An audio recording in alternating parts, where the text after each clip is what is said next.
Hi, good afternoon, guys. Welcome to another little podcast. Today, we're going to do something a bit different. We're going to get together with a few mates and a few of our well, at the moment, one moderator off our site. Still waiting for a few others. I think Beck's going to join us at some point, and I think I can't remember now if Rachel's coming. Anyway, with us today, we've got Jay. Hiya, Jay. How you doing, Steve? You all right, Yeah, well, tell us about your podcast, Jay. mate? I just wanted to create like a bit of positivity with what's been going on and stuff with Blues, and that's pretty much it, really. Just talking about the games and stuff, and the new owners coming in from the old owners that we had, and yeah, just create some positivity, really. And What's it called, mate? Come on. it's called The Boy in Blue on YouTube. They are the The Boy boy in in Blue. blue. The boy in blue, Ex- and he's got a Except bloody he's red shirt except on. he's in red. I'm just about to Yeah, say yeah, it. yeah. I'm in red today. You just Yeah, seen Kevin there. Boy in Kevin red Ball. today. Kev's one of our moderators, and he also does Joys and Sorrows, which is his website. How you doing, Kev? Yeah, good. Thanks. Nice to meet up with you guys. Nice to put face to a name, isn't it? We kind of engage online, but it's nice to meet people or see people face to face. Yeah, Even, even we just nearly had a fight off before we started, didn't I was going to say, even people like Van. And you couldn't bat a nicer bloke than Pete. And an you, Pete. Hello, mate. How Yeah, you doing, mate?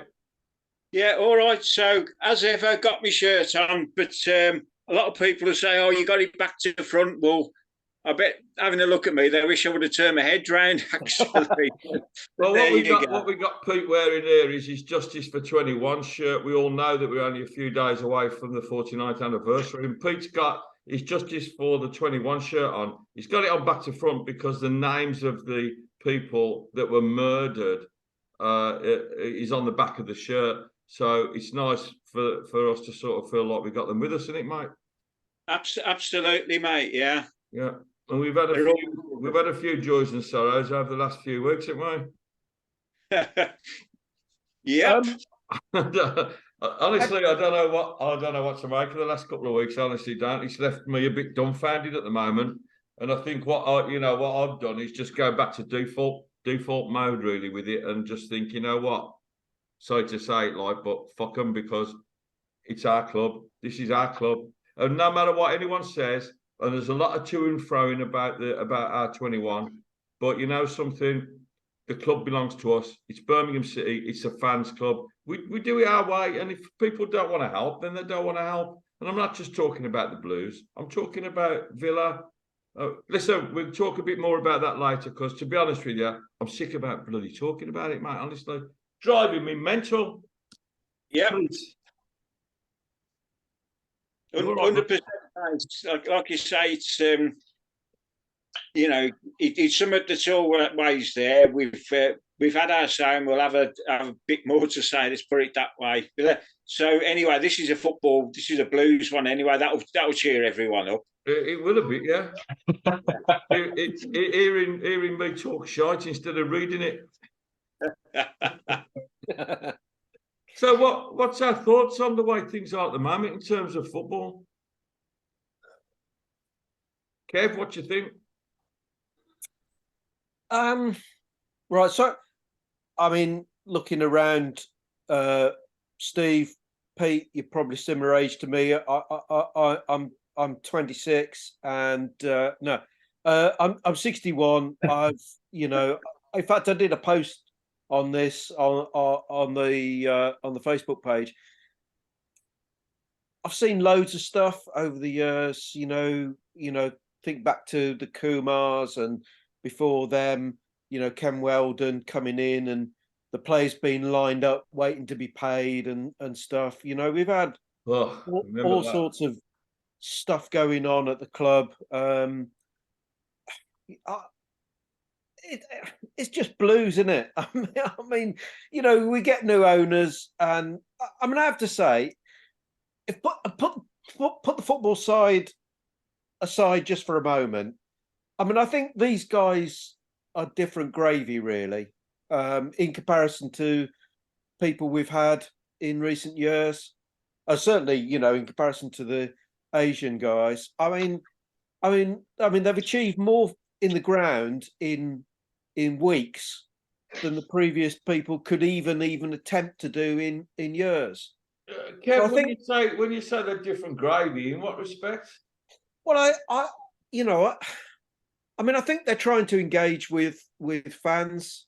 I mean, obviously there's the fans forum coming up, and so on. But and I think they are trying to sort of do right by people with the club. It's, I suppose, the whole thing that's kind of put a bit of a downer on it is the lack of results we've had since Rooney's come in, and lots of people said, "Oh, why sack Eustace when we were sort of sixth or whatever it was, seventh."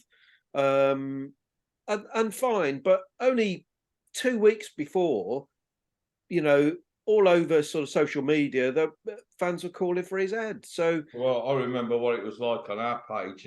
yeah, everyone wanted Eustace gone. it's a difficult question to answer in minutes, isn't it? But if I can put it to kind of a soundbite for me, you don't build something overnight. It takes time, and part of the complaints I blame on the microwave. People expect their dinners to be done in 2.5 minutes, but if you want to cook a proper dinner, you've got to take time to prepare, time to cook, time to serve. It takes time to do something quality. And okay, things are a bit crap at the moment on the pitch, but I think it will come together. Whether it comes together with Rooney or not, I don't know. But it will come together. Pardon me.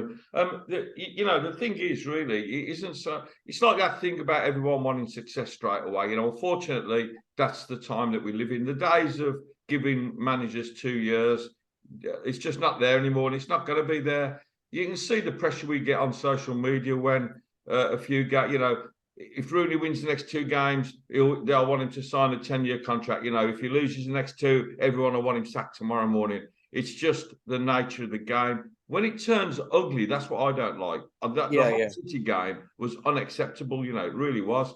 And and I know what Blues fans are like. We've had this conversation, Pete, haven't we?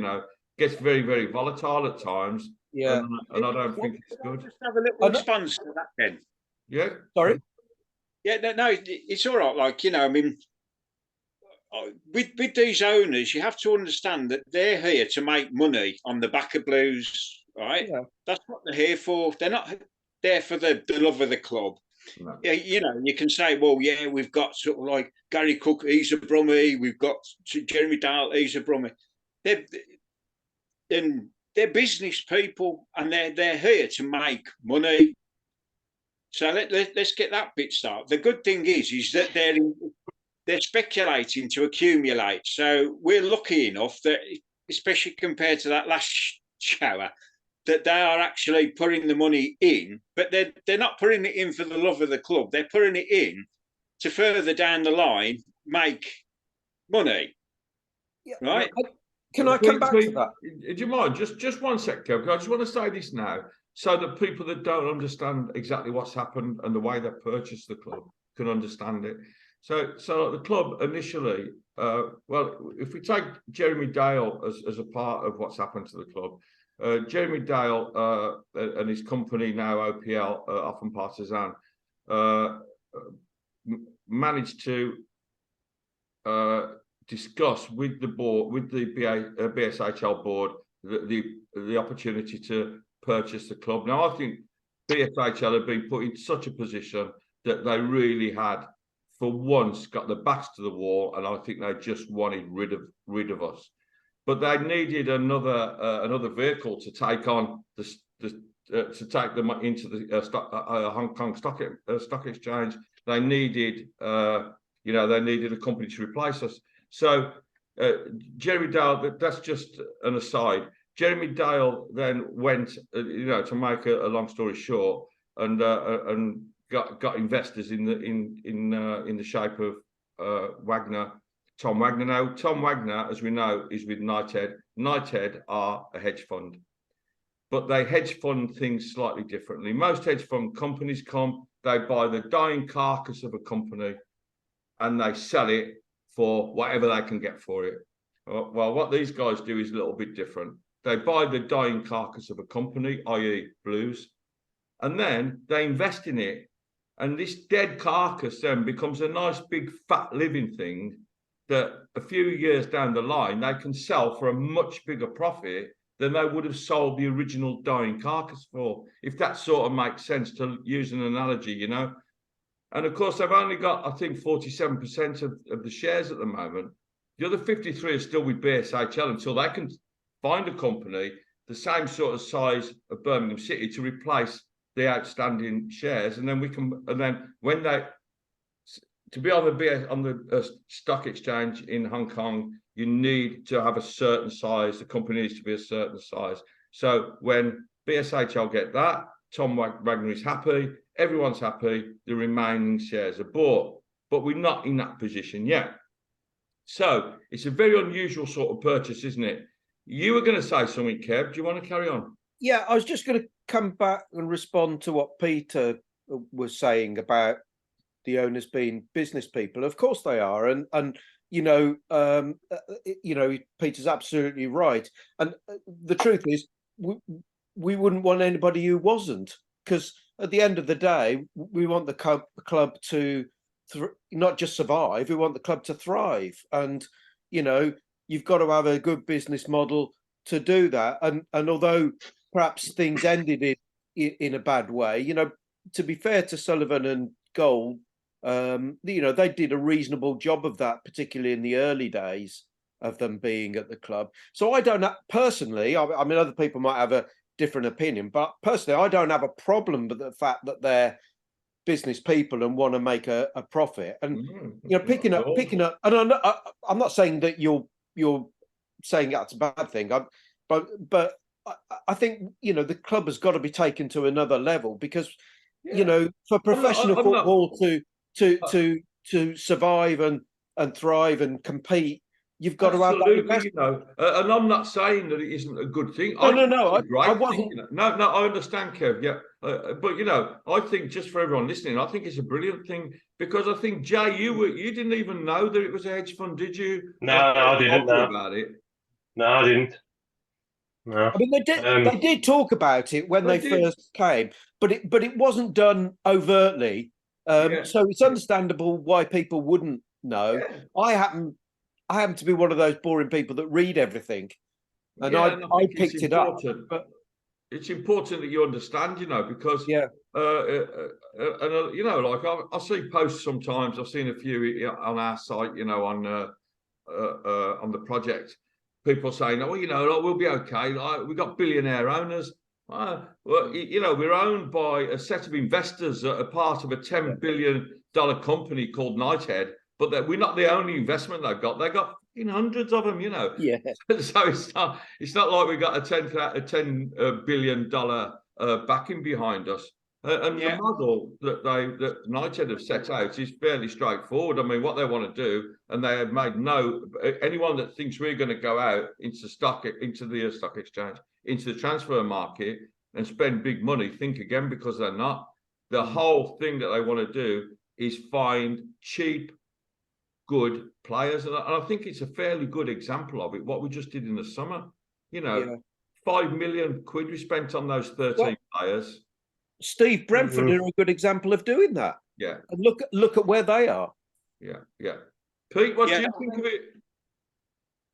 Sorry. I mean, my whole point in actually bringing that up as well is to realise that they're not above criticism, right? Now, am I glad that they've come in? 100%. I'm glad that they've come in. With things that they've done for the ground, absolutely 100%. I'm absolutely made up.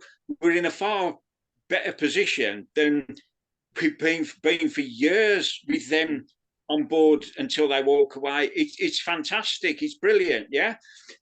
But there's this thing, and it has to go back to a Mr. Cook, and this behind this appointment of Rooney.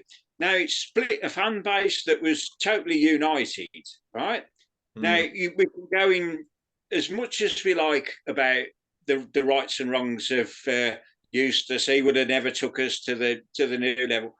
I just wondered how many other people were after Rooney to get him, want him to manage their club, or whether this Gary Cook and Rooney relationship, which goes back a long, long way, has something to do with him getting in there. Rather than I've got a take on this. I mean, look, it's more a friend decision, and I think that's what irks with a lot of people. Yes, to get that, you've got to give him time. It's not, it's not going to happen straight away and whatever. But I think this is what's the cause of a lot of questions being asked, shall we say? The timing was odd, wasn't it? Sorry, Kev. It seemed like an odd appointment, didn't it, at the time? Yeah, that's what I was about to say. The timing was odd, and the appointment was odd, and that's nothing about Eustace or where we were or the performances or anything. The timing in the time of the season and who it is just was all a bit odd. I think we've all got our ideas about it. I'll tell you, like I'm a bit of a, I like to have a little bit of a conspiracy theory. It's not really that, but like I look at it from a distance and I sort of see what's happened and the timing of the events and stuff like that. If you ask me honestly, I think that they always knew Rooney was coming in from day one before they even took over. John Eustace had never got a chance. He wasn't their man. He had got no profile at all, and he seems like a really nice guy, but he was never going to get us noticed on the international stage the way that Wayne Rooney has, for instance. I mean, it's got to be said, we're all over the bloody newspapers, aren't we? I completely agree with that, Steve. Yeah. I think you're right. I think Rooney was ready to come in. I mean, you and I had an exchange of messages on the project a few weeks before the announcement was going. About the rumours just not going away, didn't we? Remember? Yeah, because we didn't want it. I mean, I didn't want Rooney. No, I make no bones about that. I didn't want him.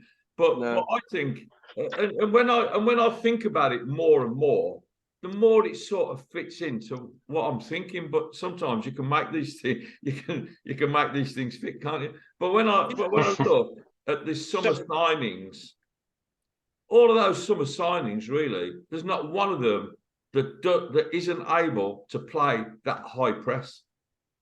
Yeah, but I mean, if you wanted Rooney because you're after sort of like hits on social media, why not get flipping KSI and the sidemen in? They get more hits. You know what I mean? Yeah. It's on the football level. What has Rooney done? Was anybody else in the frame for this job? I don't think so. I think like you're saying, it was nailed on from day one that he was going to go, and that the reason for that odd timing, you could say, was because they were waiting for him to get the boot from America where he'd failed. I think there's two things there, Pete. I think there's another thing that comes into play with that, though. The timing was because, when they're going to get him in, they can't just make that snap decision now and he's in tomorrow morning. They have to obviously play it in. And they've known when he's going to leave the Yanks, as you just said.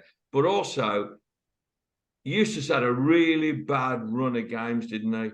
And the fan base turned on him something terrible. And I put that on Facebook. Yeah, and it's not a million miles from the truth, I don't think. They might have looked at that and thought, now's the time, Yeah. And it was unfortunate in a sense for the board that he then went and won 2 games in a row. One of them really well. I think we were a bit lucky against Albion, but we took our chances, didn't we? But the performance. Who did we play before the Albion? I've forgotten. Huddersfield. Huddersfield. Played them off the park. I mean, it was one of the best performances I've seen for ages. Huddersfield was shit. I went there. It was brilliant. Oh, yeah. Huddersfield were crap though, weren't they? Oh, they were. Mate, there's about 10 people there. Yeah. And do you know what? What's interesting about what you just said there, Steve, about Huddersfield being rubbish? Not very good. Yeah. Yeah. I mean, we've got Sheffield Wednesday next. Yeah. And they've not done very well this season at all. We lose that. I think that would put pressure on. I think Rooney's got to win that match. I think, or at least perform well. And obviously, we should be winning it really. But if we perform well against them and maybe get a draw, that might be okay. But I mean, win. Yeah, you hear what I'm saying. You know what I mean. Got to win, hasn't? I know what you mean. We've got to win, and he hasn't got to win. I mean, of course he hasn't. It's and I think the problem is, Steve and guys. I think the problem for me, and I'll give anybody a chance to prove themselves. I mean, I go back to the John Bond. I hated John Bond with a passion, absolute. I mean, utterly hated the bloke, and I still supported Blues, even though I couldn't bear the man. Exactly. I'm ambivalent about Rooney, so it's not like I mean, like you, Steve, didn't particularly want him, but I'm not. Not the worst. If he turns us into world beaters, then fantastic. But the truth is, other than the one game when we drew, sorry guys, my brain's not working at the moment. Ipswich against Ipswich, which was a great performance, certainly for an hour, wasn't it? Yeah. We haven't played well, and that's the that's more of a problem for me. And I think we, he's got to start getting performances in a sense, even before results. I think the players are, and I think what a lot of fans don't understand really, they don't understand that pressing tactic and how. Yeah, and it's a completely different game to what we were playing before. Yeah, and we got the same. And people are saying, well, it's the same back four. Why are they letting goals in? Because they play in a totally different way. Absolutely and the fullbacks go up, and the centre halves have to go with them. And what's been happening is, Deon Sanderson's been hanging back a little bit. Exactly. Gaps. Then Sonic has to come out, and suddenly the whole thing opens up. We've seen it, And then we didn't do that. We Ipswich against Ipswich for an hour. We didn't do that, and look at the difference. Yeah, they kept it tight. I think what happened at Ipswich was they run out of fuel. All it was. They weren't fit enough. That's it. And that high pressing game, you got to be fit. Like me. You got to be like boom. You got to be joking apart. You've got to be top. You've got to be absolute top. No, you're right. You're right. I'd need a motorbike to play it. Jay, what do you think? I don't know where to start, Steve. Yeah, I don't know where to start, mate. To be honest, because I was on about this to my dad. Like, I thought that Eustace time would be up, but it was a matter of when. Obviously, with the new owners and stuff, it was just a matter of when. And then with Wayne Rooney, it wasn't the best well-kept secret, was it? Because we all had speculations of when he was coming, but it was just a matter of when he would start, So, going back to those games as well, that we briefly touched up on with those 5 games where I worked it all out. There was in date order, wasn't there, Steve? I think he got 2 points out of 15, and then obviously Rooney's just starting now. He's had 5 games, and he's got 1 point out of 15. So I'm just kind of looking at it like, you've got to give him chances. He's only had five games, and these teams aren't easy teams to play against. They've spent millions in the transfer market. There's no doubt about that. The Rooney's games have come thick and fast, and there's only one of those games that I think and the only one I think that really I fancied us to win definitely was Hull City. Yeah, I agree. And they're not a Yeah. bad side, Hull, though. They're not, Have a look at them, Yeah, and it was a defensive error that really cost us, Longhello. wasn't it? Longhello can't play that pressing game. He can't. Yeah. Nah. Can't defend. He's not a defender. But you're right, Steve. I don't think Eustace would have got anything from those games either. No. But I suppose coming back to the comparison, and I think Jay's point is absolutely a valid point, and I completely agree with you, Jay. I think the difference is that when you look at the games against Albion and Blackburn and the way we played really well against both of those teams. In a different way, but nonetheless, they were both good performances. It's the performance, other than the Ipswich game, that has been more of a disappointment for me. But again, you're right, Steve. It's about the players adapting to the new style, and it is going to take time. I mean, next Saturday is really key. Yeah, I think. And it's key in a lot. Yeah, it's a must win. It's key in a lot of ways, isn't it, Pete? I mean, it's also key in the way that the owners treat the fans, because we've got Saturday is our first home game after the anniversary of the 21 deaths, and we expect the club to step up and do something. Has there been any I mean, I know you guys have approached them. Has there been anything back from them yet? There's been a lot of communication, Pete, hasn't there? Yeah, absolutely. But I mean, perhaps you could go more into that on Monday or whatever. Yeah, we still got what's happening at the moment is we're still in a place at the moment where we're not 100% sure exactly what's happening, and we'll have a clearer view of it on probably Monday or Tuesday, and then we can decide how we're going to go ahead with it. But sorry, Kev. Can I just ask a quick question, Steve?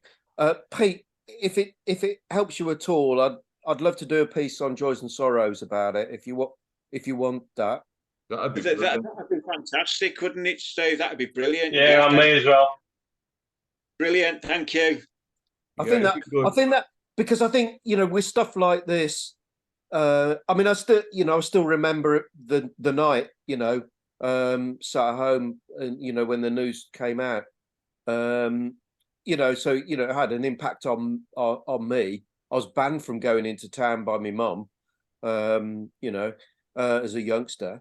But yeah, I think it's important to kind of. I mean, you do some great stuff from what Steve was saying recently, but I think getting the profile up, and if I could put a post, an article on Joys and Sorrows, and Jay does something on his YouTube channel, I think definitely helps the profile, doesn't it? And I think awareness and a bit of pressure, I think, probably will, probably help. And I know we don't want to go into this too much. I really don't, but I feel like just at that point there where you say, like it raises the profile and you can apply pressure. You're absolutely right, Kev. But the thing is, we shouldn't have to do that. No, agreed. But we do have to, so let's do it. This is a football club that carries the city's name. And I'm not just talking about Blues either. I mean, Beck and I, Beck, who's with us in the project, she's done loads of work, hasn't she, Pete? She's done brilliant, and Julie as well, of course. Julie Ambleton, absolutely. What an amazing woman. But no, it just sort of like we talk about that, and it puts what we're talking and fretting about with Blues in some sort of perspective, doesn't it? Absolutely. Means exactly. nothing. Talking from the heart, we're talking as fans, and it's football, isn't it? It's at the end of the day. But can I just sort of like hark back to that whole game and whatever? It's sort of like from walking out of that Albion game and the whole euphoria and everything about it, sort of thing. I'd turn around and I'd said to my lad, I says, make the most of this, because you never know what's around the corner. But I didn't realise how quick we get to that corner. Yeah. And then going to that whole game, the whole atmosphere as such, I wouldn't say it was angry, there was no atmosphere. It was just totally dead. It was back to almost like back to people not looking forward to going to the game. Back to that. Oh, we go because we always go thing. Yeah. That had reverberated. Okay, yeah. Pull on a Tuesday night isn't as glamorous as playing the local rivals and whatever on a Friday when you know and everything else that goes around with the Friday night. But it was just that whole feeling of deflation and whatever, and then obviously the performance. You know, there's no excuse for what happened. Don't get me wrong. Absolutely bang out of order.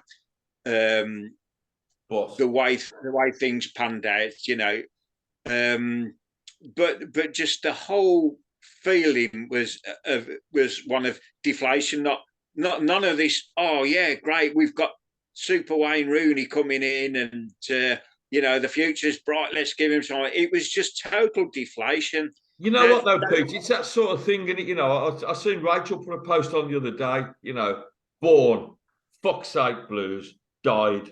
You know what I mean?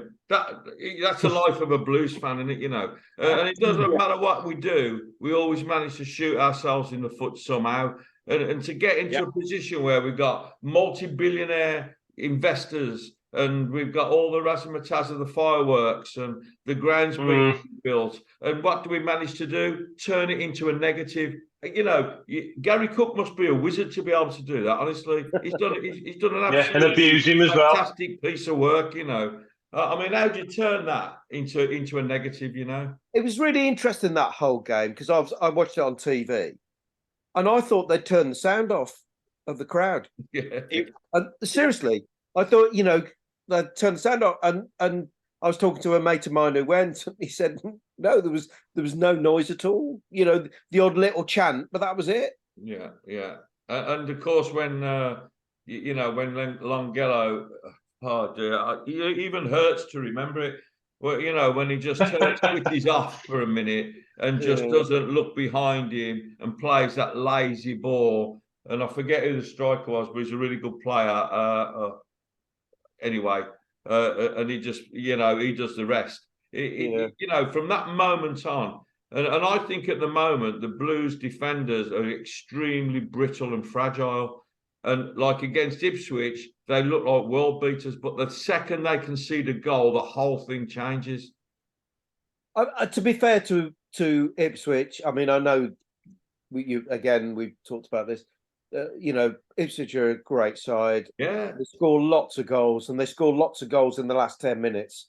You look at the statistics. I think they've scored more goals in the last 10 minutes than any other team in the division. Do you know what? I think that is okay, because they play exactly the same way that we want to play. We're aspiring Stop pitching my points, you. I'm sorry, mate. Well, we're aspiring to be Ipswich, aren't we? You know. So carry on. But you're right. Sorry. Exactly right. And I think, in a sense, if there's any example out there of why, we should hope Rooney gets it right, is Ipswich. And a mate of mine is an Ipswich fan, so I do talk to him about it. And you've only got to go back 18 months, and they were nothing like that. Yeah. They were conceding goals hand over fist. Yeah. If anything, they're quite an inspiring team, aren't they? Ipswich. Yeah. You think about it, and they're not dissimilar to us if you think about it, size-wise and fan-wise. The thing is, Kev, that the reason Ipswich, you just said yourself, Kev, they score a lot of goals at the end of games, and they overrun us at the end. It's because they're mega fit. Yeah, exactly. They play that game that we want to play, except we run out after 65 minutes. That's the difference, Yeah, but next time hopefully it'll be 75 or 80 minutes, and we'll manage to draw. We'll have to hang on for 10 minutes instead of 20. That first 70 minutes of that Ipswich game, I mean, to put your food analogy, I thought I'd got my microwave dinner out and started eating it, because you could actually see what it could be like, you know what I mean? And then so I thought, well, yeah, I can actually see what's happening. But then, we run out of steam, and obviously, the rest is history. But then going into the Sunderland game now, things were falling into place, weren't they? They got both centre halves were suspended. You got another bloke injured in the warm up and whatever. Now, we can sugarcoat it a bit, sort of thing, but we should have been 3-0 down. Yeah. Then we had our little spell, and I know the latest taxi on the block just is Ollie Burke with a lot of people. Now, with that pressing game, he does a lot of good stuff. I'm really impressed with his work rate and everything, and he's a presence. He's so strong as well. But I think he's unfairly treated myself, but yeah. Sorry, Peter. Yeah, I was going to say, but he cannot finish or shoot, can he? And I suppose there's a reason why, a lot of clubs paid a lot of money for his services, and you can see, in the bits that he's done for us, that, he can be effective. But the one thing he ain't effective with is his passing, his shooting and decision making when push comes to shove. I mean, to be fair, I don't think he's a striker, and I mean, and the way Blues play at the moment, because you hear about a false nine and this sort of thing. I mean, we don't play with a centre forward. Those four across those four players in front of Bilic and Sunjic or whoever is with him, like JJ. Those four in front can interact. They can move around. They have a certain freedom of movement up front. And if you get that really fast passing game going in the opposing penalty area, it frightens defences to death. You see Ipswich. Ipswich were panicking on their own goal line. They didn't know what to do. And of course, the ultimate thing was it made them score an own goal, because when that defender got the ball, he knew he was about to get hit by someone. Yeah. And the ball ends up in his own net, That's that beauty of that way of playing. But, you got to master it. 70 minutes of Ipswich had turned into 15 minutes against Sunderland, where it was, there again, you think, yeah, this is it now. Get in at half time. Okay, yeah. I thought we were going to win.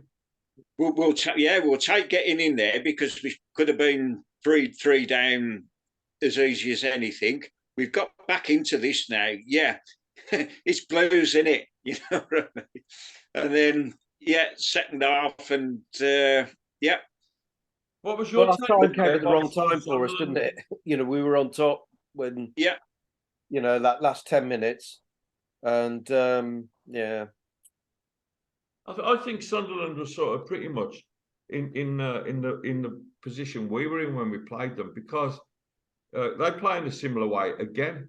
They play a fairly high pressing game, except a bit like us, their back four, their two centre halves hadn't really played together. So it was a bit like us. And when they pushed forward, they looked really dangerous, didn't they?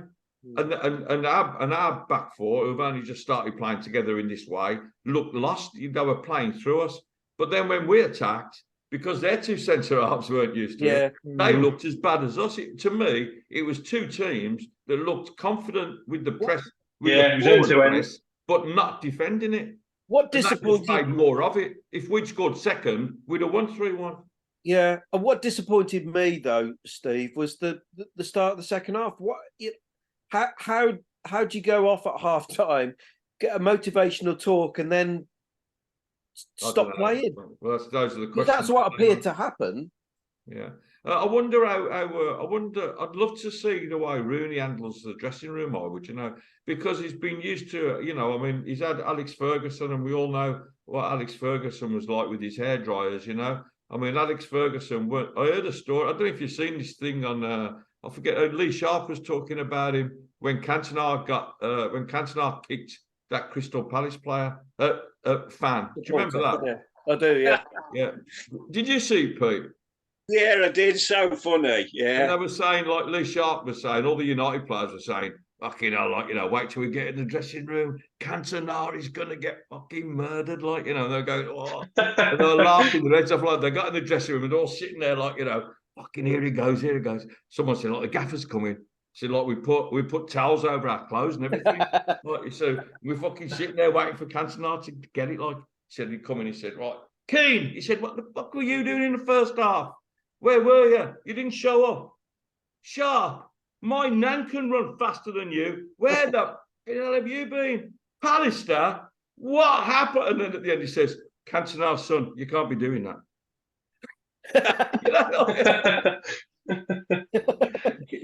Yeah. It's like it's amusing, isn't it? But he had his favourites, didn't he? But I wonder what Rooney's like. How do you see him in the dressing room? Well, I've got a thought. I've got a thought about this, Steve. I think because obviously for any team when when a new manager comes in, there are going to be players who are going to take an instant dislike to him, straight away. It doesn't matter who they are, and others that will love him and want to play for him. And I wonder if part of the issue is a little bit of a power struggle going on. That some of the players, we've seen it lots of times. Where I made this point a few weeks ago and referred back to Chelsea and what's his name? Chelsea manager. What's his name? Get as bad as special one. The special one. Yeah, Marino. And I mean, at the end of the day, the whole team stopped playing for him. I mean, they didn't win a game for about 10 games. It was a bit like Clough, wasn't it? Yeah, exactly. And I don't think it's as bad as that, but I wonder if there are one or two players who are kind of refusing to play this way. And I'm certain we'll see players leave in January. Convinced of it. What were you going to say, Pete? I was just going to say, with the John Eustace post-match observations on a game and whatever, when we was, going through bad runs and whatever, it was almost like he was reading the same script every game. It was exactly the same, wasn't it? Yeah. But he'd never throw anybody under the bus, which I always thought, well, fair enough. You'll try and sort it out in-house and whatever. And I give him credit for that. But then, in a way, I was thinking, well, call it as it is, because fans ain't daft. They know what they've watched. Yeah. But then you've gone from that to all of a sudden Rooney's come in and he's started chucking a few people under the bus, shall we say. And then I thought, okay, yeah, this is the way it's going to go. But then after that Sunderland game, he come out with a complete load of crap. Yeah. I'm sorry. We know what we'd watched. And, if you'd called it out earlier and that's the way you're going to be, don't kid us that was anything but what it was. I wonder, I completely agree with you. It was a really odd interview. I wonder if he, and I'm not trying to kind of justify it, but I wonder if he was so mad, he thought he'd better say something like that rather than actually start really where he wanted to start, because he wouldn't stop and get another Kevin Keegan thing go on. See, that brings me into another question about this. What you said there, Kev, about are some players not playing for him? Well, what about? I mean, I don't think we've got any strong characters in the dressing room. I honestly don't. I can't see any of them not playing for him, because I don't think Sanderson's changed as well, hasn't he?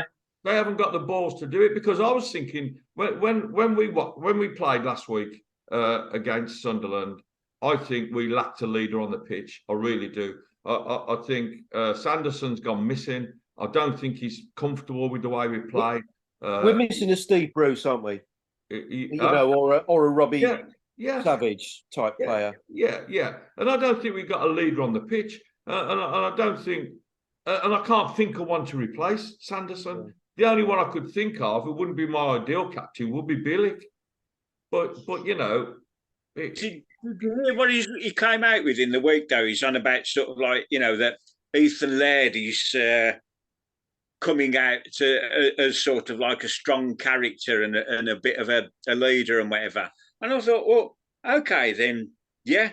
But I thought he was crap on the Sunderland game, to be perfectly honest. He didn't play well, but he's still coming back. He's still coming back from injury, though, isn't he? He's still building his fitness. he's a quality player, but I don't think he's captain material. No, I agree. Yeah, and I got to admit, Steve, I hadn't thought of that point about the leader on the pitch, but I think you're absolutely bang on, and I think that's part of the problem. That Rooney needs, kind of his man on the pitch to be able to, grab older people and say, "Come on, whatever needs to be said, and kick some backsides really." But even some of the players, like you said about Savage, we have got some players that go out there, mix it up. We've got Sonny choose a ratter. We got Nick who'll fight and put his foot on the ball. Yeah, true. Ethan Laird, who's a wonderful footballer, but none of them have got that right ingredient to take the players by the scruff of the neck and say, "Come on," Yeah, agree. They look lost on the pitch against Sunderland. And the last 30 minutes against Sunderland, I think they looked absolutely lost. It's like it was definitely to watch, wasn't it? Yeah, it was. Yeah. What did you think of them against Sunderland, Jay? First off, I thought it was end to end. I mean, like you say, it could have gone either way. They could have been 3-0 up, couldn't they? And then we had our spell. And then, like you say about like half time, they come out and then. I mean, I'm a positive person, but like even I have to agree with when I watched the post interview with Rooney and he said that we defended well. I was like, no, we didn't at all. We didn't at all, did we? I don't know where that comment came from. I mean, it's like you said, Pete. You can't kid us. I mean, I've got to be honest. Like reading a lot of the comments that we get on our posts, an awful lot of people don't really understand football at all. But the ones of us that do know that was not a good second half defensive performance, don't we? Yeah, it's true. Yeah, you could drive a bus through some of the gaps that were left when the difference between the centre halves and the fullbacks. Sunnis was running his arse off trying to cover Laird, and it was like, oh Jesus, what's going on here? No, that's the bit that I was trying to get on about with Laird there. I mean, the bloke is you've got to see in his interviews. He's sort of like he's a ray of sunshine, isn't he? Lovely bloke, And the way he played when he come back from Ipswich, and fair play to that Cody Drama moving over to the other side of the pitch. Bit of revelation, hasn't he? Oh, he's a great player. Yeah, he is. Lairdy for that 70 minutes until he run out of steam. He was fantastic, wasn't he? And he was such an integral part of the way that they wanted, that he wants us to play. Yeah. But then transversely with the Sunderland game, he just seemed to have been told, right, you've got to go and play on the halfway line, and that was causing a lot of problems. Yeah, but I think the thing is though, Pete, that in a way, I think Ethan Laird is made to look bad there because he's doing what's asked of him. The centre halves aren't doing what if the two centre halves stay on the edge of the box and the keeper stays on his line and the two fullbacks push up, it's not the fullback's fault because the two centre halves and the keeper should be coming behind them. Roddy should be playing as a sweeper, really, and I don't think he's good enough to do that. That's another thing. We've got a goalkeeper that can't play on the ground. He can't, and that system requires that because if the ball comes to Roddy and he can't make a pass or he can't take the ball forward confidently and he just clears it, he just puts a long ball, then it defeats the object of the whole system. Because every time you clear that ball up the pitch, you got 70% chance of losing it because the defenders are coming onto it, So it defeats the object, and the goalkeeper is important in that as well. But that's when that leader on the pitch is needed, you know, like when the two centre halves don't come up, someone's going to be calling, come on, press, you know, but they're not. Yeah. I don't know, it's frustrating as hell, isn't it? I could do it, Jamie. You could, couldn't you? Yeah. I think that just comes with experience, though, Steve. You know, he's only been there 5 games, hasn't he? The players have got to get used to it. We've had 13 new signings. Yeah. The lads have got to find that gel. You know, so the way I see it is it's like getting England to play. And like, Don't go we've there. got to the finals and semi-finals. Now, you know, it's the same thing. Having all these players from different clubs that are playing together, they need to get used to playing together. So that's how I look at it. You know, like 13 new signings. It's a really good transfer market for us this year. And we just got to give them a chance. And we've got through a bit of a hard spell now. I reckon we're going to win the next 3, personally. Come on. I personally, Definitely. you know, it's like Kev said, honestly, Kev, I'm with you on this. Although I don't like to say this because it's not in me to make these sort of statements, but he's got to win the next game. Yeah, he has. He has. I want to make a comment on Sanderson as well. So you agree? Did you say? Sorry, Jay? Joe. What did you So I say? said I want to make a comment on Sanderson as well because he's had a bit of a tough time, I think. I don't think he's been the same since Eustace has gone. Because obviously, like he's captain, he should be making the team like you were saying, like, come on, we got to press, and there's no like control on the pitches there. But then obviously now we've got the international break. On the radio, he's had a bit of backlash about him being on holiday and stuff like that. But you know, I think that Sanderson going on holiday, like I think it'll do him good, like to just refresh and just There was take a bit of time away from the game. There was a big post running last night. I don't know if you've seen it, Kev, or if you did. No, I was working last night, so I haven't. Oh been yeah, on I forgot, mine mate. Yeah, I know where. Listen, if anybody needs a taxi, right? Although you're not in Brum, are you, mate? No. Yeah, I did a run to Camelford in Cornwall last night, so I didn't get back till midnight. Bloody hell. But what was I about to say then? We talk about Sanderson. Yeah, so you know, Big post there was a online. post on last night. Someone came on and said, "Yeah, what's he doing, giving them a week off? You know, bloody hell, they need to be in there." What people forget is number one, 2 coaches are missing. Number 2, 5 players are away on international duty. And so I put something on saying, right, so what's happened this week is every player has been given his own fitness regime by the sports scientists and, you know, and the fitness team. And they're going to work on their own, which is fine, you know, that's okay. Bloke comes on, yeah, but, you know, no one's there to watch that they're doing it.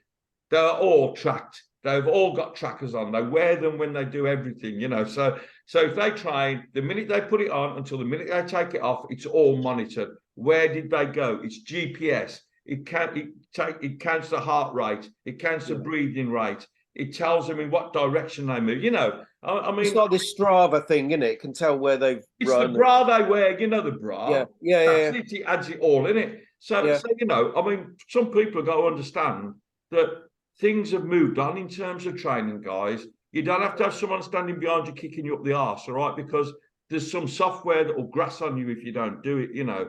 Yeah. And I think Jay's point is a really good point about Sanderson. He's obviously a bit, you know, whatever's going on. He's obviously. They were very close, weren't they? Him and and obviously, you know, and that's what, and it kind of alludes to what I was saying earlier on about the change of a manager and how it affects the dressing room.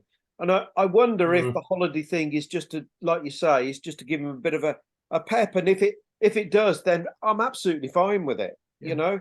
But you know, it's the same. Kev, you know though, don't you? What a lot of our fans construe as a holiday. Well, go out, they start drinking at 10 in the morning, they have an English breakfast, and they piss for the next 6 days, right? I don't imagine that's what Dion Sanderson is doing on his holiday. You know, on holiday, I don't even know if he is. Steve, sorry, mate. Yeah, I used to start at 9 in the morning. But you know, Tom Brady, right?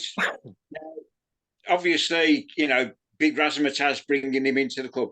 Is his role to do with the sort of like the sports science fitness thing and whatever? I wouldn't have thought so.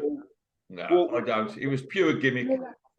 Yeah. Mentioned, you know, in his thing, I don't know about soccer and whatever, but you know, he knows about the athletic side of things. And I just wondered, I mean, is he actually going to have a role to play anywhere, or is it just to get a few? What I think it was, Pete, was right.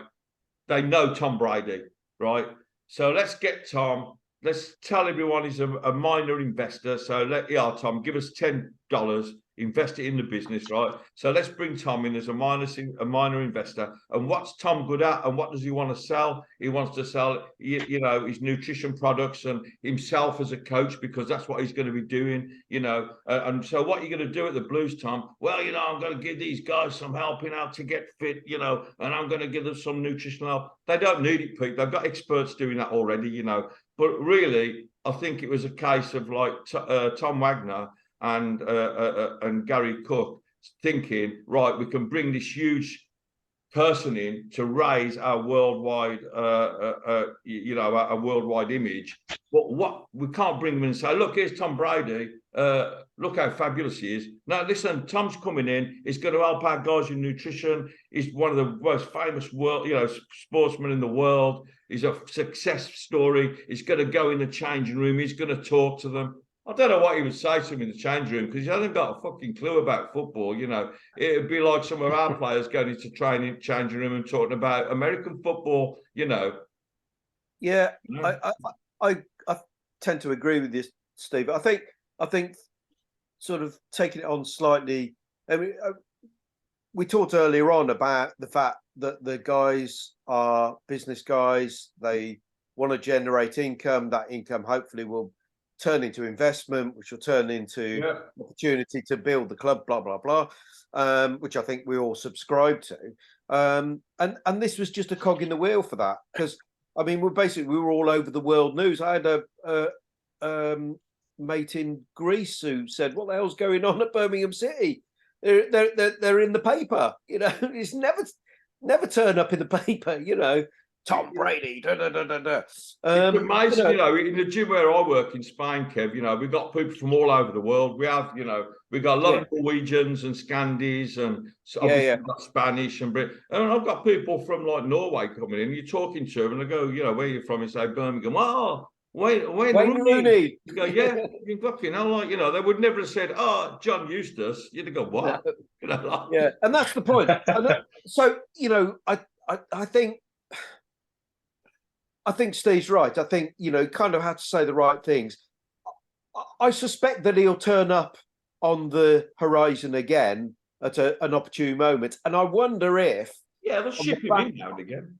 Yeah, on the back of him coming, if we'd have gone on a run of winning 2 or 3 games, whether that might have turned into something, I don't know. I'm going to be a bit naughty here, and I'm not saying this to be negative. It's kind of a bit tongue-in-cheek. I wonder if he's not appeared because we have been losing. He doesn't want to show his face. I don't know. Maybe. But at the moment, I don't know how well it'd go down if they all went into the Roost again and bought everyone a drink. I know they'd probably have the drink off them, but I don't think they'd be quite as jovial. Yeah. The things I wrote to the club, and I know lots of others did as well, and say, look, although obviously we don't want to be losing, we recognise that, these things happen. And, some of the things our fans have said, and I understand why they're upset, but, come on, it's only 5 games, and we're... Against 5 hard teams as well. And the 5 of the that are better than us. That are going to be up thereabouts, aren't they? Yeah, exactly. We're, we haven't approached halfway of the season yet. And, I can't remember which year it was. Sheffield United, one year were like bottom of the division in the November and ended up being in the playoffs. I can't remember if they went up or not. But yeah, they went up, I think. I think they did, didn't they? Yeah. And, so you just... Nottingham Forest, wasn't it, with Steve Cooper when they appointed him? That's right, yeah. Yeah. Look at so, let's get some perspective. I totally understand and I totally empathise with that people are upset. And of course, none of us want us to lose every week. Actually, we don't want to lose at all, ever. But let's get some perspective. We've talked about some of the changes that have happened. It takes time.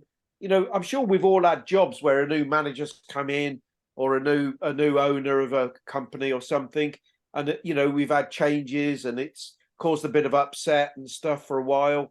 It happens. Yeah. Yeah, know what and I I mean? think I don't know if anyone else gets this feeling, but I get there's a little bit of like not great connection between America and us. What do you mean by that, Steve? I think it's sort of I mean, I see the club sometimes probably a bit closer than some other people do, and I just think there's like the Blues connection is very much here. I think they have to, America is sitting there like Tom Wagner and that. Remember, Knighthead is a busy man. Gary Cook is at the helm here. He's deciding what to do. He appoints Rooney. He's got the Americans have sort of got Jeremy Dale. I've got Jeremy Dale here. Sort of looking after their end. Oh, I see what you're saying. Yeah, they've got Dutton and Cook and Malbassa and the rest of them here for Blues with Gary Cook at the head of them. They've got Jeremy Dale, and it's all done here, And then if they ever need anything, they can go to America. But I don't think really Tom Wagner knows an awful lot about what's going on at St Andrews. He'll obviously see the results, but I don't know how much Gary Cook feeds to him. And also the other question to ask, and I think it's an interesting one, is if Rooney fails and Tom Wagner has to, press the button, does Gary Cook go as well? Well, that's an interesting point. And I was just thinking as you were saying that, again, I know football clubs are different to business, but just trying to use it as an example, if you've got an owner of, say, a couple of businesses, they're not going to run those businesses themselves. They employ people with the experience and the professional acumen to do that for them. So that's, the guys you've mentioned, they're in the club to run the club for them. And let's be honest, I mean, they've all got experience, pretty much, haven't they? Well, Gary Cook has been at Man City when they've won everything. Dutton has been at the Blues for 16 years. If he doesn't know the club now, he'll never know it. Exactly right. So I'd be more concerned if the Americans were over interfering all the time. Actually, I'd rather them trust these guys and give them support. You maybe disagree with me. I'm not disagreeing with you. I'm just thinking to myself, this is what could play in my head, that perhaps Tom Wagner doesn't understand the full extent of feeling at the Blues. I don't know. And then I reckon he would. I think after the last couple of games, I think that feeling's after the whole game, he would definitely know. But I just wonder how much he's feeling on the button, because you're never going to know exactly what the relationship between Cook and Wagner is at the moment. And of course, Gary Cook comes with a few question marks over him, doesn't he? Yeah. I mean, if you're not aware of it, just have a look at the reason why he left Manchester City. And it's not a hidden thing. It happened, and it doesn't. I'm not trying to drag things up. No, but Well, I mean, different circumstances, different situations. I mean, I'm one of those people that prepared to give people a chance and whatever. And there's no doubt. He's got, despite what might have happened at City, he's got credibility as well, for his experience. But what I was going to say was that, I wonder if, excuse me, I wonder if part of, you're talking about pressing the button, Steve. It's an interesting one, actually. I wonder if Rooney is feeling pressure. Which is actually having a negative impact on the team. I just pause that thought a minute and just think back to Eustace. You know, those last two games were almost. It was a difference. It was almost like a free for all. We played in a free for all type of way, which we hadn't played before. And I go, you know, we've mentioned this already. He knew he was going, and it was almost like he said, "Oh, yeah, just play how you like." I've been told that he found out on the night before or the morning of when it happened. And if you look at that game now, in hindsight, when you look at Gardner's free kick and the way he reacted after he scored, he didn't want anyone to go near him. He went straight for Eustace. Yeah. When the game ended, I've never seen John Eustace react like that at the end of a game. Yeah, he was going to the crowd with a badge. He was going mental. I was thinking, bloody hell, you know. But now we know why, don't we? You know. Yeah, you know, exactly. So going back to Rooney again, I wonder if, you know, because Rooney's no mug. I mean, he gets a bit of the talking out of him, but he's no mug. You know, he would have known what would have happened, and if it's true, as we surmise that it possibly is true, that he knew he was coming, he would have been paying attention to what was going on.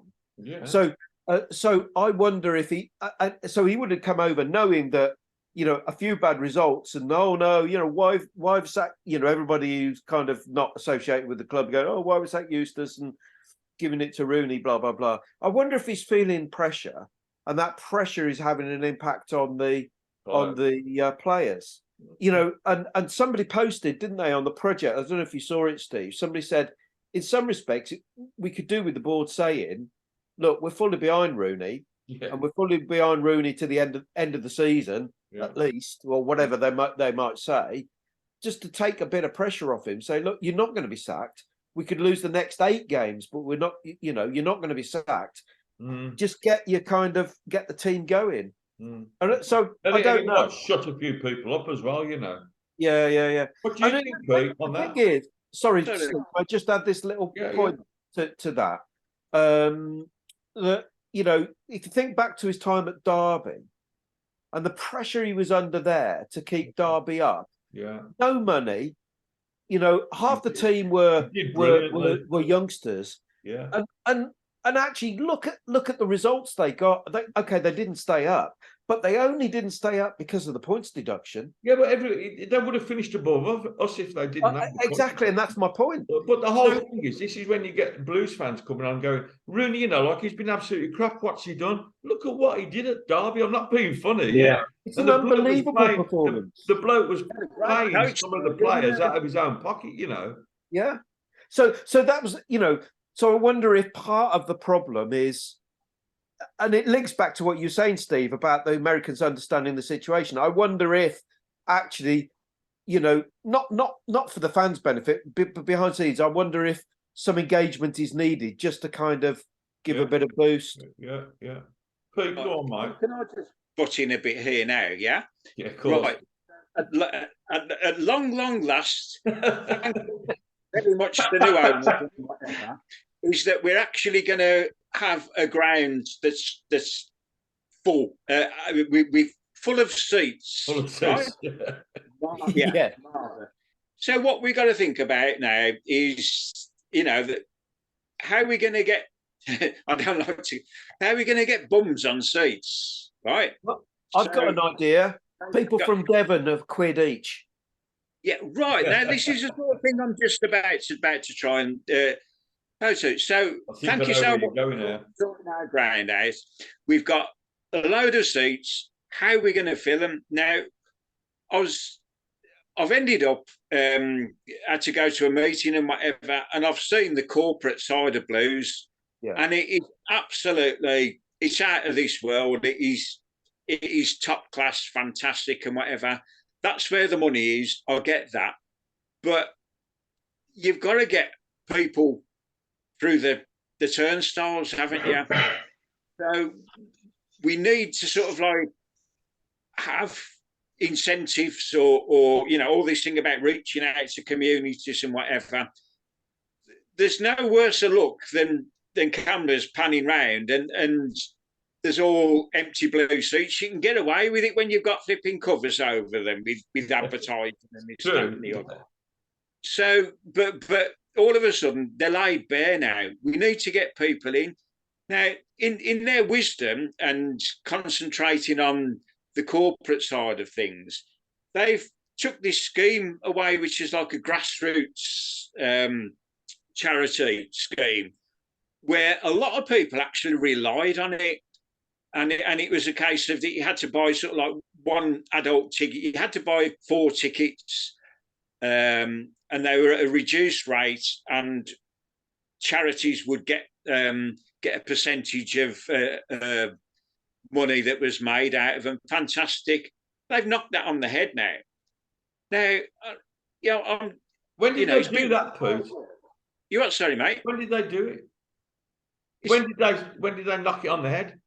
The cut-off point was after the whole game.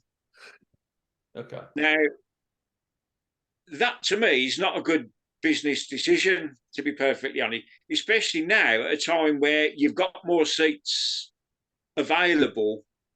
You want to try and get people in. You want people to buy into this Rooney ball or whatever. Now's the time you've got to start whacking out incentives to get people back through the turnstiles. What's everyone else's take on it? You know, I mean, okay, yeah, I'll get that. I'll get the corporate side of it. That's the big bucks. You know, I mean, one person coming in a corporate is worth 10 people coming in at a reduced rate. I agree with Pete. Possibly more, Pete. Yeah, but so what's everyone's take on it? Would you you know? Because let's not kid ourselves. We ain't going to fill that ground, are we, at the moment? No, I personally think that, you know, for the time being, they need to have some kind of connections. 2 reasons I think they should keep that. Number one is obviously to get people into the ground. But number 2 is to work on this community interaction they want to get going, you know, because I don't see an awful lot of it at the moment, to be honest. And there's a lot of local clubs that are coming, local companies that are coming in as small sponsors and getting involved with the club. But I haven't seen that much like reaching out to the community unless I've missed it. Yeah, there used to be quite a bit going on I mean, you know, previous owners, bless them. I mean, they did pursue that still, didn't they? And there were, you know, every so often on the Blues channel, there'd be a couple of players visiting, you know, the Children's Hospital or whatever. And we haven't seen anything like that for a while. You're right. You know, I wonder if that's worthy of you know, some correspondence from us as a suggestion. Yeah, I think we're gonna sort of look down the road of contacting the club a little bit more over the next week or so, depending on how things go. You know, it's worth pursuing that one. I think Pete's made a really good point. Yeah, and I don't want to come across as being, you know, like anti-club, because I'm not. The thing I want to do is I want everyone to work together and become one. At the moment, I think there's a big divide again between the club and the supporters, and they're not helping it. You know, they're really not communicating that well, even though we've got all these fans forums going on and all this sort of thing. Well, you probably know, Kev, because you've heard me speak about it before. I'm not a great lover of this kind of thing personally, but that's just me. You can buy into it, you don't have to. The club can have their own groups of supporters. It doesn't matter. It doesn't affect any supporter that's not in the group, because whatever those groups of supporters decide, you know, you still have your own mind, obviously, and you act for yourself like we will for our group. But I don't know. I haven't seen an awful lot of interaction with the community, and this sort of thing is good. This grassroots football thing, you know, it has to be. Which brings us, I think, quite nicely back to the 21, doesn't it? Because that's a good example of a community engagement that actually means something to the community. It means an awful lot, you know, I don't. I mean, I'm just speaking for myself now, not for the Justice Group, but I don't think they've come out of this in a good light. From what I've listened, we can't say until we see in the next 7 days. But at the moment, I think this could have been handled. It could have been handled an awful lot better, couldn't it, Pete? Absolutely, right. Yeah. By who? The club. Yeah. The club. Yeah. Yeah. Getting back to this sort of like getting people bums on seats or whatever. I mean, we're all of a certain age, aren't we? I was talking to Steve about it. I mean, we were so lucky to have seen what blues could be, and what through the 70s and whatever, late 60s and 70s and everything. What do you honestly think the potential for blues is? Go on, Kev. Now, Okay. I do worry. I mean, people go, yeah, they're going to be building this new ground on the Wheels project. Where are these people going to actually Come from? Yeah. Knowing Blues, they'll have a stadium built and we'll get relegated to League One. Yeah. That would be so Blues, wouldn't it? Yeah. Yeah. In fact, I'd be disappointed if we weren't. Sorry, and I should. Sorry, I only meant to think that. So I think that's a great question. I think for me, so I just to put some context on it, I started supporting Blues the season that Freddie Goodwin got us promoted. The semi-final of the FA Cup against Leeds. That was the season I started supporting Blues. About halfway through that season, I was kind of interested in Chelsea before that because a friend of mine was a Chelsea fan. Yeah, don't shake your head at me, Steve. I was only a kid, but my dad helped me see the light. Basically, I was locked in a cupboard for 3 weeks until I admitted it. No, it's but yeah, and there was something about that side. It felt exciting, and the players we had, and I'm sure Steve and Pete remember that. And we were all made, for a few years we were nearly but not quite, and then sort of, I suppose the 80s happened, didn't they? And it all started going pants. And I had a period of time because the reason I live in Devon is I was in the Royal Navy, and so I was based at Plymouth. And the season, do you remember the season that we beat Forest 4-3? Yeah. That season, Jim Smith was manager. That season, I only missed 2 home Saturday games because I was shore-based. And I used to come up on the train every Saturday. And Frank Worthington was fantastic in that game, wasn't he? Yeah, it was a brilliant game. And they were champions the previous year, weren't they? Yeah, I think they won the league. I remember. Yeah. But then sort of we kind of went, things started getting downhill and all the rest of it. And I remember thinking, I can't be doing with this, traveling sort of 180 miles on the train to go and watch a load of crap. Yeah.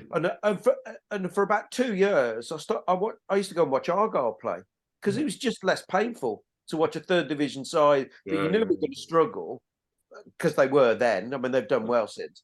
And I kind of lost my love for Blues, really. I think there's sort of at the Blues. I'll give you an example, okay? That when Blues played Villa, we was talking about it, Pete, weren't we? When we first came up into the Premier League. Premier League game, yeah. Yeah, that game, that atmosphere quality was crazy, but it was a little bit edging on the dangerous, wasn't it? It was like Blues when they get almost like Millwall, it's like, my God. But I watched the game last night that for me sums up Blues at the best. And that was the quarter-final against West Ham in the League Cup. Yeah. Fun. I saw that pop up on the thing. And that actually kind of, that's the point I wanted to make. When you look at that side that Steve Bruce pulled together, there were some good players in it.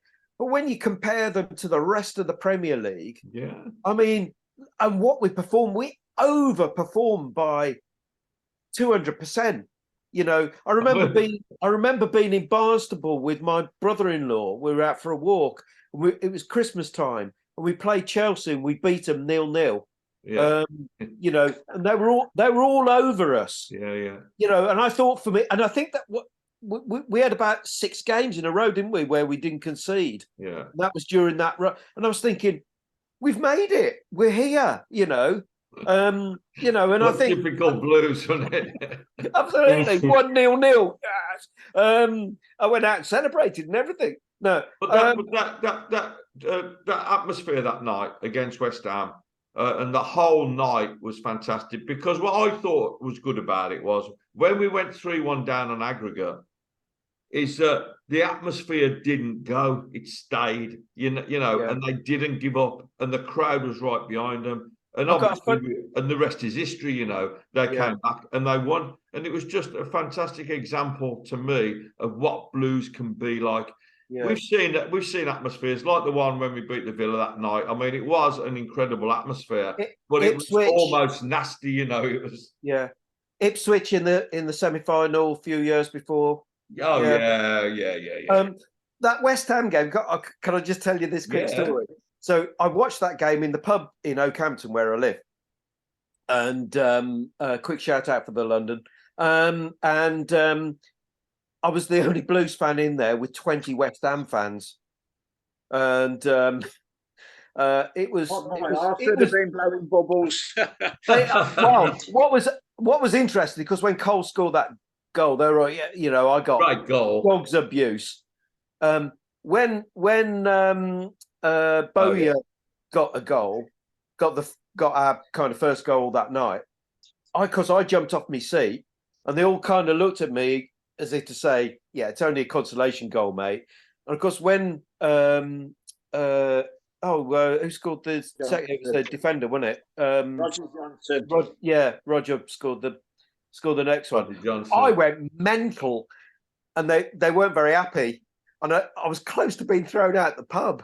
But one of my best mates, he's moved now, but interestingly called Kev Hall. So big West Ham fan. He went, "No, hang on a minute. You've given him abuse earlier on. It's his turn now." Thanks, Kev. Anyway, of course, when we scored the winner, it was like I was a bit more restrained, but yeah, it was an amazing run. It was a fantastic night, and that atmosphere came over so well on the TV. And it was I mean, amazing. it was just like a wall of sound. It was amazing. But I think it shows what Blues can do and what he's talking, Pete, about. Like, because I would think if we had the Wheel Stadium, in all honesty, I think a 35,000 all-seater would be good, and it would be enough for us.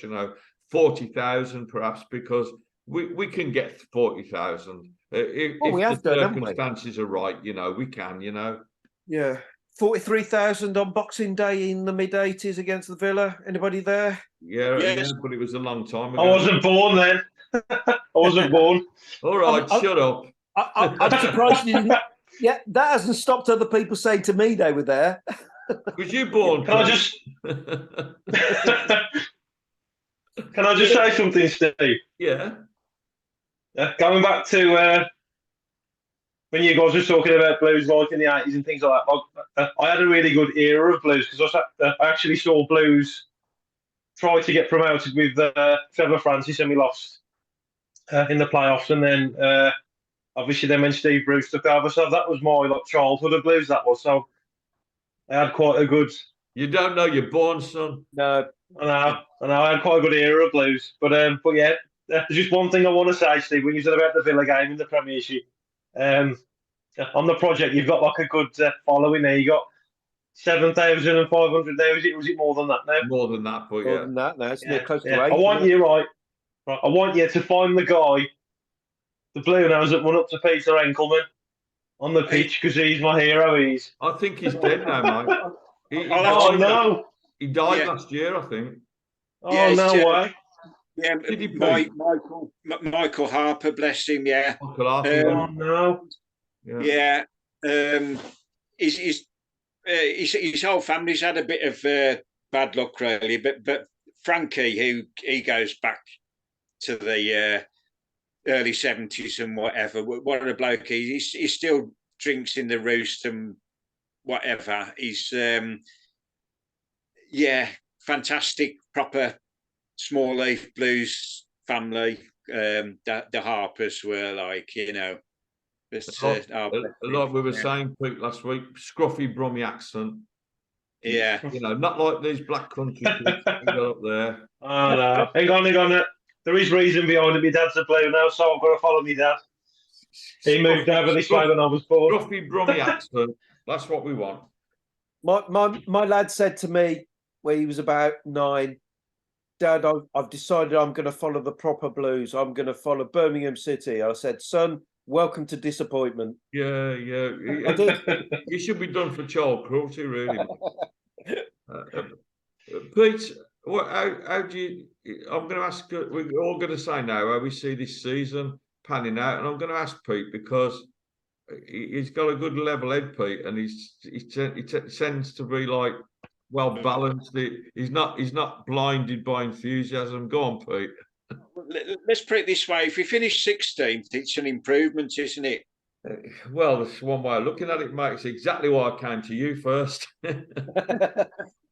Yeah. Now it's like I say, I'm one of these who I was like I say, brought up in the great era. Been there when there's hardly been anybody in the ground and known all the crap and whatever. It gives you a bit more perspective on things, and I can't see anything other than it's going to take a while for either this Rooney thing to start to come to fruition. I can't see that it suddenly turn overnight and we'd go on this great run, and that ain't going to happen. So if it doesn't, and we get rid of Rooney, we're going back to the drawing board again or whatever. But have you got any chance of going down? I'm at that stage now where, and I always do, I try and look for 3 worse teams than us. Now, we're playing 2 of them in our next 2 home games. Yeah. No pressure, lads. But yeah, I think I'd be happy if you can see this forward trajectory. And at the moment, a forward trajectory for me is finishing 16th. Yeah. I'm sorry. Yeah. That's sort of like what do you reckon, Jay? See, I'm a bit of a realist, I am as well, Pete. You've got to look at it for what it is. It's been tough the last few years, hasn't it? So, I mean, I actually put a post on it on the project like myself about it, like saying to me, like anything above finishing 17th is progress, and it's not going to happen overnight. It's going to take time. So I'm in it for the long haul of what it could be, and I'm going to be positive of what it will be. We'll be back up there, but it won't be the next year or 2. It'll take a bit of time, but yeah, I think it's going to be good. They've got like all this technology that they're trying to implement and finding a lot of youth players coming in as well, and they're doing it that way. And then as we get better and recognise them, we can start buying and investing in the players. But like Pete was talking about, like the fans and the stadiums there, like, the club needs us to pump that money into the finances of the club as well. They need the fans, they need the money, because money talks, and they need the money, don't they?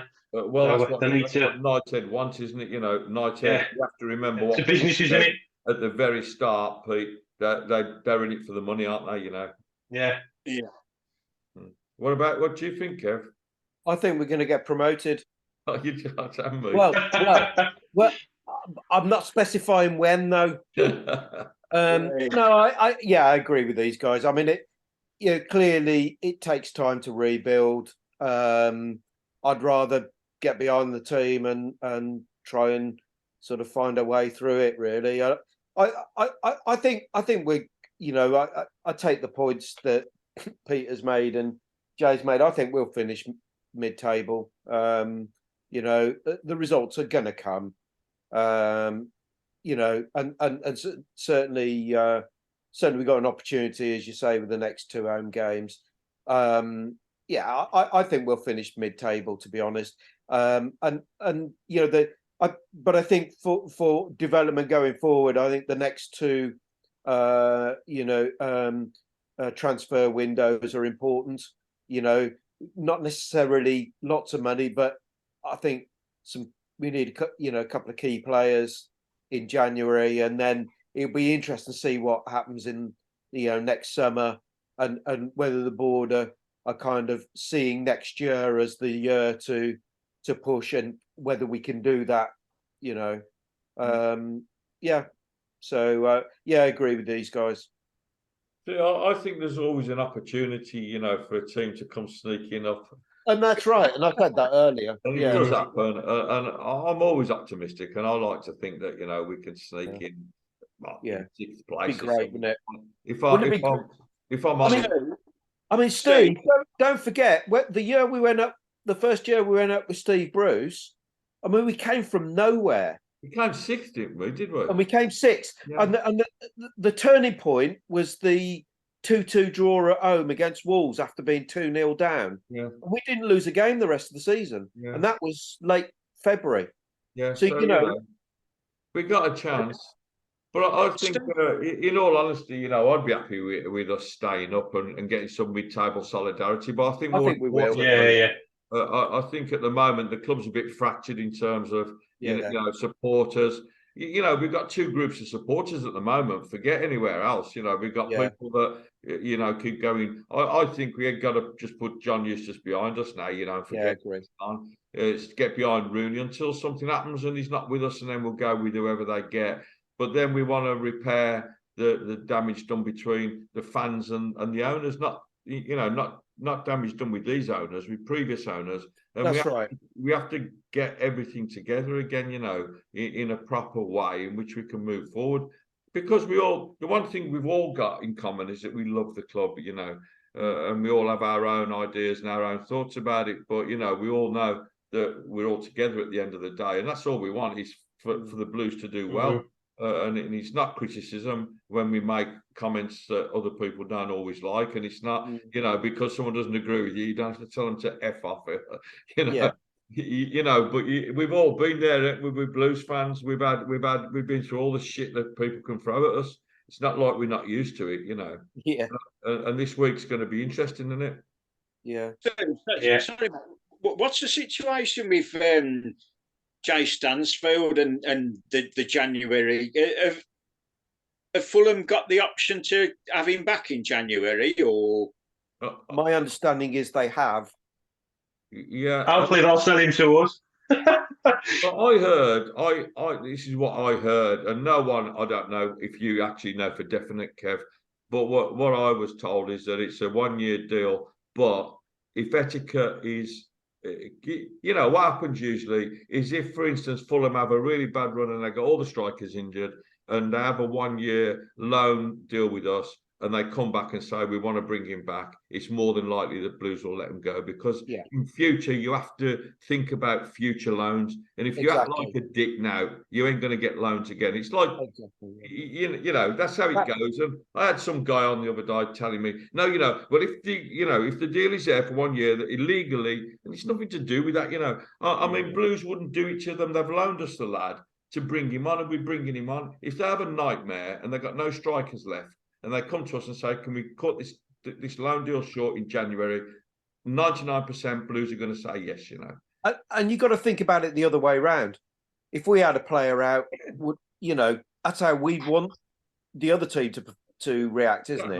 I mean, loans are, and they've done it. I mean, it's much more of a business deal than it used to be. I mean, people are paying for loans now, I think that lad that I really wanted Blues to get Tom Cannon from Preston in the close season, and I know we were interested in him, we were trying to get him, but they wanted $5 million for the loan. You got a visitor, Jay. Yeah, me daughter. Hello, darling. Hello, beautiful. Say hello. Was you talking to me, Steve? Say keep right on. Go on, say keep right on up the Blues. Well, I'm probably going to have to go, Steve. All right, Jay, all the best. Well, with the kids. Nice to meet you, Jay. And yeah, it was a pleasure doing this. Thanks for getting me on, Steve. Okay, see you later. Bye. See ya. Bye. See you, Steve. Bye-bye, mate. See you later. Yeah. But going back to that, I think it would be Nearly done. bye. See you, Jay. Yeah. See you later. Any sort of progress is going to be good for us, isn't it? You know, and I think so. And I mean, at the end of the day, you know, I, part of this is you made an interesting point a few minutes ago, Steve, about rebuilding that sort of relationship with the owners. I hadn't thought of it like this before, but you know, the previous owners weren't very good, were they? Engaging, and you know, I wonder if part of the problem of the Eustace thing is that people are kind of comparing it back to you know, that time, and therefore, you know, they're feeling even more emotional about it because you know, the previous owners didn't know how to engage with us, and when they did a statement, we could pick holes in it. You know, it was, you know, some of the statements about the stadium were ridiculously written and clearly untrue. Yeah. So you know, I think that's a really good point, and you know, I wonder if again that's something that's worthy of feeding back to the club, and you know, I'm sure they know, but I don't think it hurt to kind of say, you know, there's, you know, then it maybe need to go on a bit of a charm offensive, and it isn't about buying pints in a pub. No, It's not. actually learning to trust that the you know, the people who are in charge, isn't it? Yeah, and showing the fans some respect and just getting Yeah, that yeah, yeah. thing back where we love each other, you know, because I haven't got a problem with our owners at all, and I haven't No. got a problem with the people at the top like Jeremy Dale, who I think actually, as I've said it before, you know, he was a bit of a hero really because you know, I think Dan Ivory sort of did a lot of work Yeah, that broke the walls down in terms of Hong Kong, but I yeah. think you know, Jeremy was the one that sort of did a lot of introduction of person to person, and Without doubt. he deserves a slap on the back and a shake of a hand. I'm glad I got that in the right order. You know, and I think he does, and he did an awful lot of work. But now's the time when we're in the position that we're in, and now we've got to move it forward, and now everyone's got to work together. Yeah. There are still, you know, I think times when it's a bit us and them, and I don't think it should be like that anymore. Yeah, yeah. Uh, And I think, you know, I go back to when Carson Young took over, and you know, I know it didn't end well, but actually, initially, he really did engage with you. Are you He going won to the disagree with me? cup. Well, I think he really did engage with the fans initially, and you know, um, yeah, Mike, oh, what's his name? The ex Chelsea, ex Everton guy who was with us for a while. You know, I just think, you know, it did. The problem was it didn't continue because they kind of started to step back, and you know, I suppose you can't have permanent access to people all the way through, but nonetheless, I think you're right. I think that engagement with the fans is important. At the end of the day, we've said, you know, we've all said this, I'm sure. You know, the only consistent thing in a football club is the fans. Yeah, You know, exactly. owners come and go, managers come and go, players come and go, staff come and go. The only people that don't come and go are the fans. Yeah, and it's like, you know, I was talking to me and Pete were talking about it. I think yesterday when I said, I think you agree, don't you, Pete? Really, it's our club. They're just the current custodians. How do you see it going forward, Pete? Going forward, well, going back to Carson Young, I was pissed off because I wanted to get my hair cut and he didn't want to know. Did ask him, but He was busy, doesn't mate. do home visits. Doing mine. but I was sort of like going forward, you know, we've got to do it together, absolutely, 100%. But I'm sorry, I'm just going to have to wind a bit now to this January transfer window. Now, a lot of people are going to get all excited. You know the way it is. It absolutely does my nutting, this window, all this speculation, or we should be doing this, that, and the other. You could sort of like put it down, you know, out there. Really, we haven't got any room to manoeuvre really this January, have we? No, I think a couple will go and a couple will come in, and that'll be it. Yeah, anything. Put it this way, and I read a bit that Dan Ivory did the other day, and I agree with him because I've been saying exactly the same for the last 6 months. Anything we spend, we have to generate. Yeah. For then, so if we, for instance, can get some money for Scott Hogan and get some money for Lucas Jukovic and whoever else, you know, or get them off the payroll and get them out loaned, then it gives us an option. But we've only got one loan left. Have we? That we I can didn't use realise that. because you can only play 5 loan players. Yeah. But you can only have 5 loan players in any one squad. So if we have 6, one of them isn't going to be in the squad at all, you know. So it's a bit of a wasted loan really. So we pretty much snookered, I think, in January. Yeah. And I think people need to realise that as well, but they won't. They'll just think, oh, well, yeah, new owners, that's it, bring in X, Y, and Z. It ain't going to happen. You know, sorry to piss on people's parade, but, you know, January is the time to be a bit patient and try and understand that, okay, we'll see what happens in the in the summer transfer when whoever is in charge can get in the players that he likes, and he's got a bit more leeway to do that. Yeah. But it ain't gonna change much in January. And I think the other thing we've got to accept, Pete, is if someone comes in, for instance, you know, even in January and says, "Can we buy Ethan Laird for 5 million?" I think you've got to prepare yourself to say goodbye to him, you know, because this is exactly the model that they're relying on. But in the meanwhile, in the background, is apparently going on this extremely deep search for players worldwide, you know, at the right price or for nothing, you know. And then we have got some good youth products coming through. I mean, Junior Dixon has got to make the bench at some point, you know. And the other lad, I forget his name, We'll just call him Romeo for now. Yeah, Romeo. Yeah, he's and then there's the guy that scored the 2 goals the other day. Then you got Changi, who's going to be ready. He'll be back in the summer. And we've got Hall and we've got JJ. So we've got a lot of home products as well that we can sell. I know that sounds really bad, but those guys are 100% profit. You know, if you get 7 million for George Hall, we can probably get 4 players like Ethan Laird. Ethan Laird cost us 750,000. Buchanan cost us 500,000.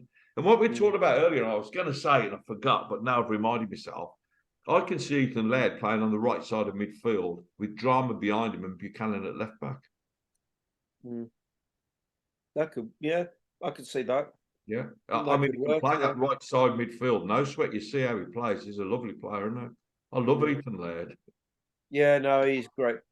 Yeah, I hope he stays fit. That's the only trouble. Yeah, but I think we've got to prepare ourselves to lose some players as well. That's the thing. Yeah. And I know that the fans are going to kick off mad if we sell someone that's really good and the offer comes in. But I think we're going to accept it. You know, that's what I've been led to believe. Yeah, Brentford. I mentioned Brentford earlier. I mean, they've been incredibly brave. I mean, sold a couple of their best players, and then they bought in players, and it's instead of dipping, they've gone on, and we bought Scott Hogan off them. Who else? Dean. Yeah. There was another one, wasn't there? Collan. Yeah.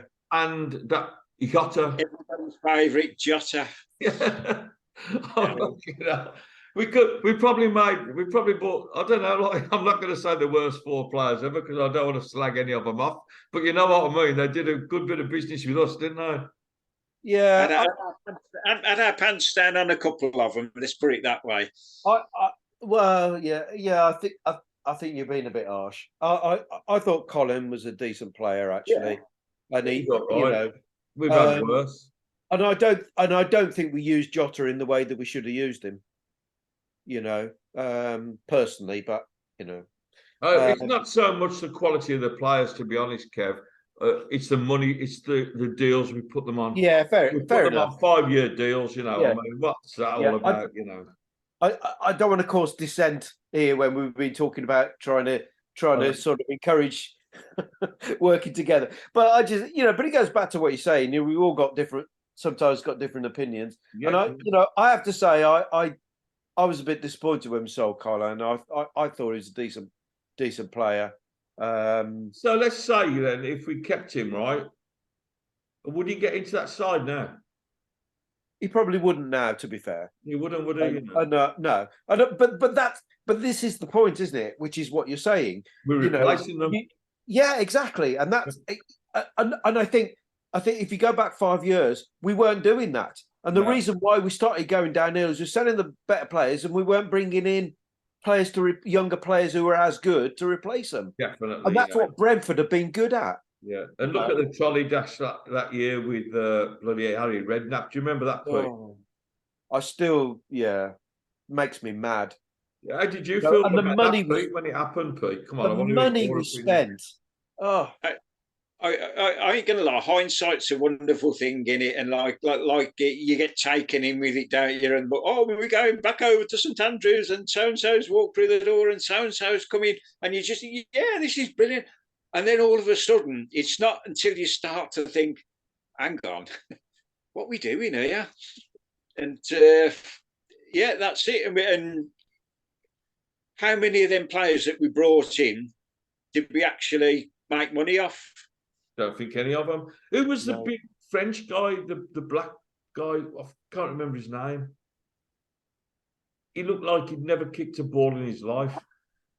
Oh, the bloke who grabbed hold of John Terry and he got sent off. Yeah. And I mean, I don't think I'm being unfair to him either.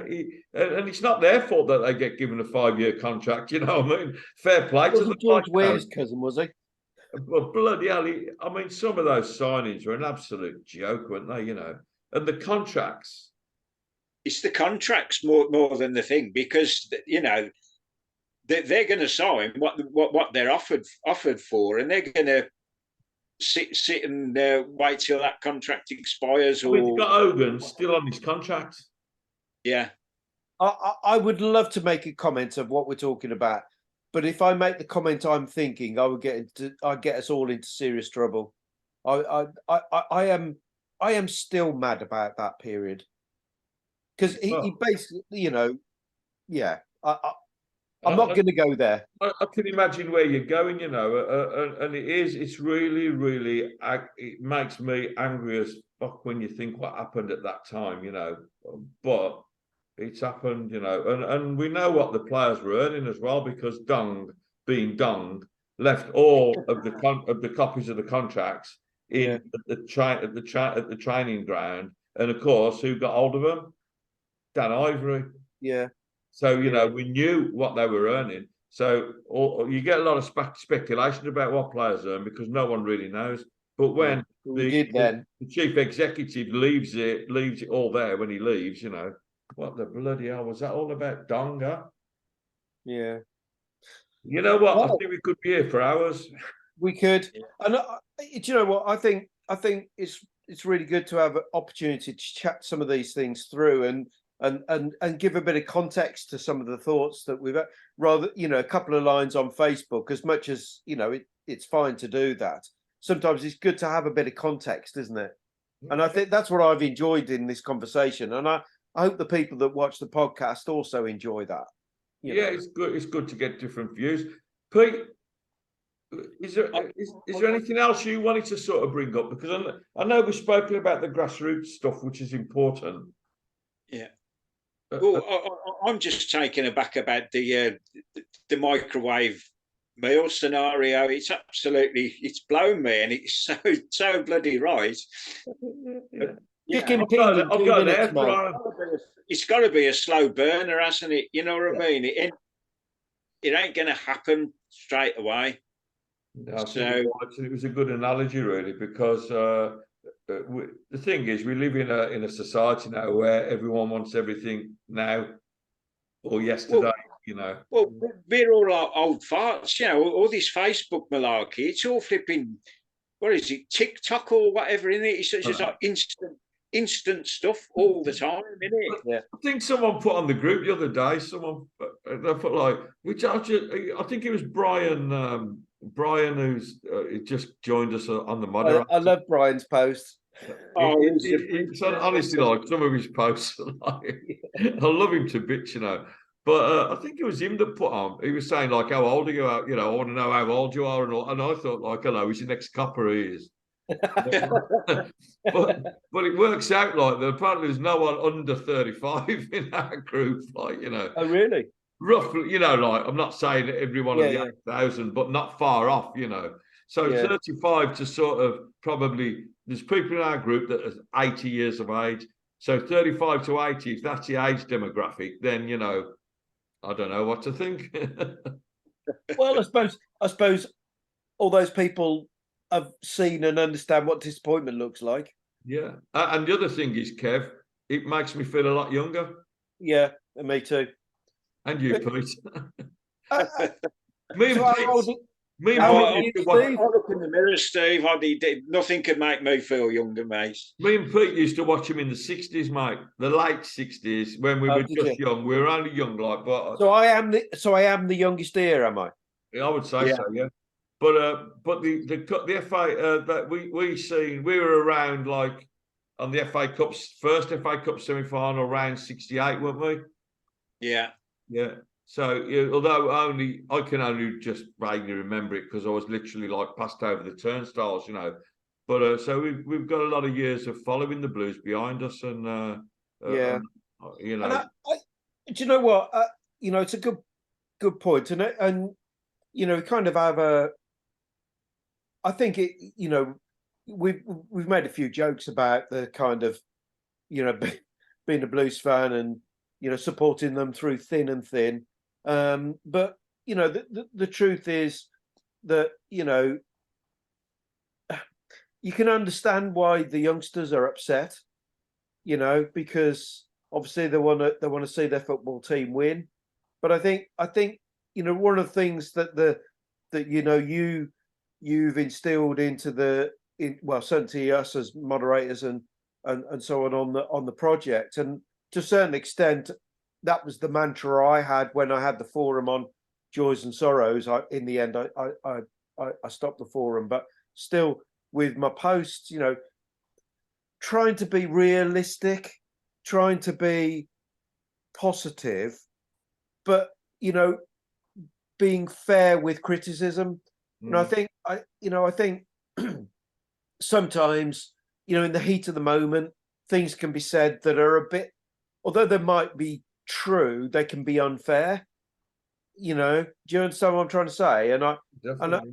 I think one of the things that I hope that we do through the project and particularly because it's obviously a bit more kind of organic and dynamic, is that you know to give the people opportunity to kind of say their part, but you know also try and instill that reality that you know things don't happen overnight, and we do need to kind of get involved, and that's why I love that you've called it the project, because I know that you know obviously that came up in the thing, but I think it's a really apt title. Yeah, and the thing that we want to do as well, Kevin, and you've probably noticed it, and you, Pete, you know, is that we want to make it not just football. We want to make it more of a community. Yeah, so yeah. when we can do things like we did the other day on prostate and breast cancer, and we've Yeah, got that's one brilliant. coming up Yeah. on autism, and we've got like former Premier League referee Mark Halsey coming on to do a little chat. You know. Oh, really? Yeah, and we've got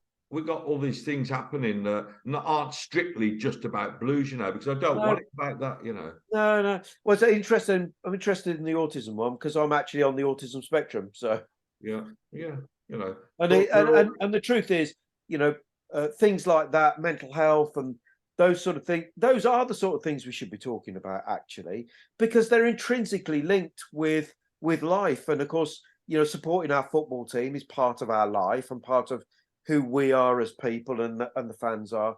And I think I all was these thinking things. about this the other day, though, Kev. You know, Pete, how big are Blues to you in your life? I mean, really, it shouldn't be that big a thing, is it? But to me, it's a huge part of my life. Right.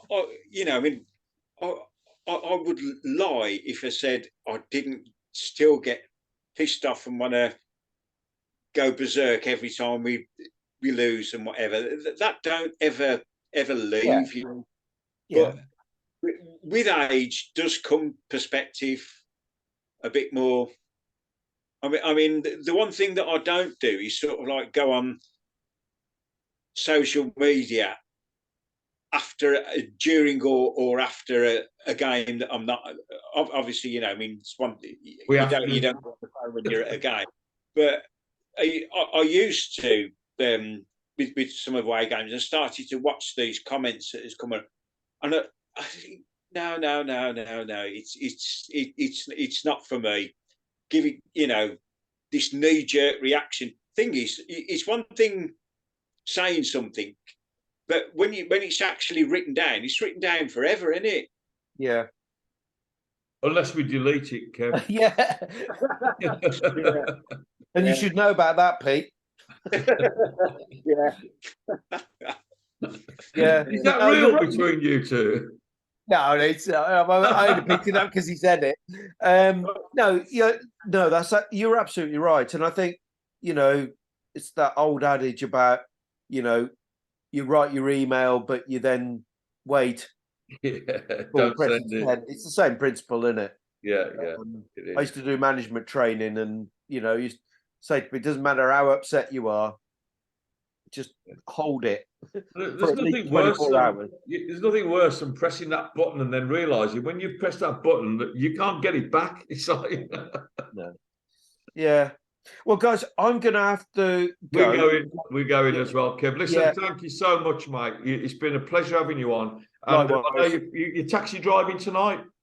No, I'm off. I'm off this weekend, so I've got some chores around the house to do. Oh, In fact, lucky you. I was supposed to have done them by now. My missus is out today, so Oh, you're going to thankfully be she in won't be trouble. watching this, so I'm all right. As long as I get them done before she comes back. All right, Kev. Listen, mate. Nice to see you, and You too. we'll speak soon, obviously. I hope so. Yeah, nice to meet you, Pete. Pete, send me a message on Facebook about the 21, because I'd really like to put something on. I'll keep you in touch. This week. Cool. Yeah, brilliant. Thank you so much for that. Yeah, and now I'm going. You've talked about it that much. I'm going to go and find the microwave now and have something to eat. Good man. Cheers. All right, guys. Cheers, See you later. Thank you. Cheers. Bye. Ta-ra then. See you, Steve. Ta-ra, mate. Great having you with us, Pete. And mate, I'll send you a message and thank you. Up the Blues, son. And you keep right on, matey. See you, Pete.